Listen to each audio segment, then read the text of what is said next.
maanta waxaa inoo qabsoomay shirkii caadiga ah ee golaha wasiirada. waxaa shirka gudoominayay kusimaha ra'iisul wasaaraha ahna ra'iisul wasaare ku-xigeenka mudane Saalax Axmed Jaamac.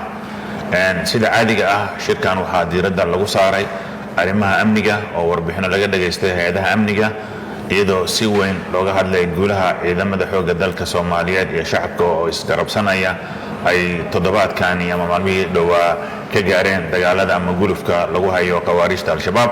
sidaad wada ogtihiin muddo 24 saacadood ka yar ayay ciidamada xoogga dalka Soomaaliya shacabka isgarabsanaya waxa ay ku guuleysteen in ay gacanta ku soo dhigaan deegaanada Galcad, Eeldheer iyo Xardheere.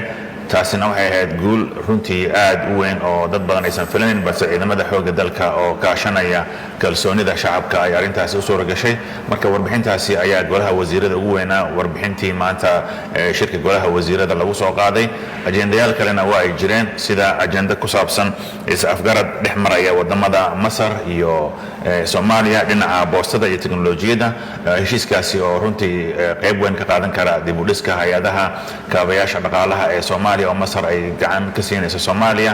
marka iyadoo la eegayo muhiimadda heshiiskaasi ayay golaha wasiirada si wada jir ah u ansixiyeen in heshiiskaasi uu dhaqangal yahay, isla markaana ay jiri doonaan wadahadallo dhex mari doona dalalka Masar iyo Soomaaliya dhowaan oo ku saabsan hirgelinta heshiiskaasi.